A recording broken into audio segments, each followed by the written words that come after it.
लेकिन उनकी मृत्यु नहीं हुई है, सच कहें उनको मोक्ष मिला है। इन्हीं का मोक्ष करवा दो।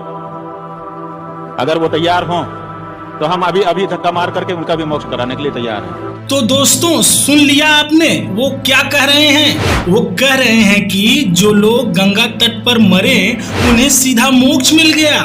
सच में ऐसे हालात में भी आप ये बात कह सकते हैं? उन परिवारों के सामने जिनका कोई अपना खो गया, उन माताओं के सामने जिनके बेटे लौट कर नहीं आए, उन बच्चों के सामने जिनके सिर से पिता का साया उठ गया, क्या आप उनके सामने जाकर यह कह सकते हैं कि दुखी मत होइए, आपके अपने को मोक्ष मिल गया? ये शब्द जिसका सहारा बनना चाहिए था वही जख्मों पर नमक छिड़क रहे हैं। दोस्तों, कुंभ मेले में भगदड़, सरकारी अव्यवस्था और जान गंवाने वाले लोगों की दर्दनाक कहानियां। प्रशासन कहता है 30 मौतें हुई हैं, लेकिन जमीनी हकीकत क्या है? लोग अपने गुमशुदा परिजनों को ढूंढ रहे हैं, रो रहे हैं, बिलख रहे हैं, लेकिन क्या चर्चा हो रही है? मोक्ष की। प्रशासन की नाकामी पर सवाल उठाने के बजाय इसे आस्था का चमत्कार बताने की कोशिश हो रही है। क्या मौत को ऐसे ही जस्टिफाई कर दिया जाएगा? क्या अब से हर हादसे के बाद यही कहा जाएगा कि जो गया वो मोक्ष को प्राप्त हुआ? और अगर मोक्ष मिल ही गया तो फिर व्यवस्थाओं की जरूरत क्या है? दोस्तों, कल तक सरकार कुंभ की व्यवस्थाओं पर पीठ थपथपा रही थी, लेकिन जब हादसा हुआ तो चुप्पी क्यों? क्यों इतनी देरी से मौतों की पुष्टि हुई?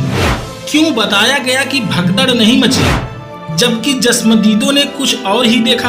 अब सवाल उठता है कि क्या सच में 30 ही मौत हुई हैं या सच्चाई कुछ और है?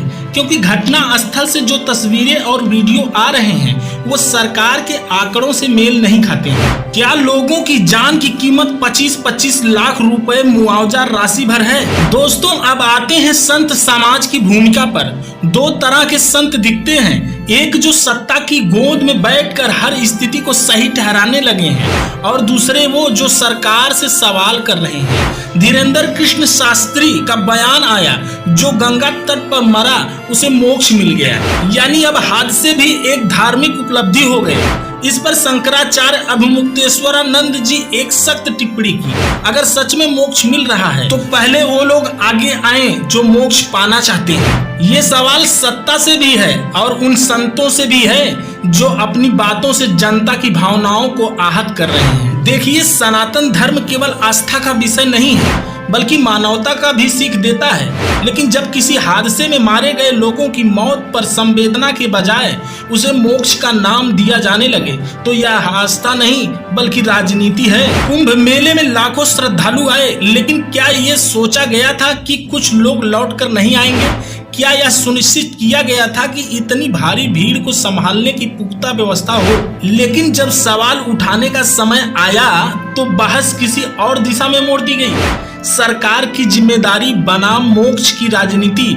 अब सोचिए कि असली मुद्दा क्या होना चाहिए। दोस्तों, सनातन धर्म हमें मानवता सिखाता है, करुणा सिखाता है, संवेदनशील बनाता है, लेकिन जब बड़े संत ही असंवेदनशील बातें करने लगे तो सवाल उठाना जरूरी हो जाता है।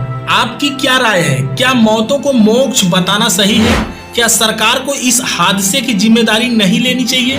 क्या धार्मिक नेताओं को ऐसी बात करनी चाहिए? दोस्तों, आपके विचार जानना चाहूंगा, कमेंट करें और इस वीडियो को ज्यादा से ज्यादा शेयर करें ताकि सही सवाल उठाया जा सके।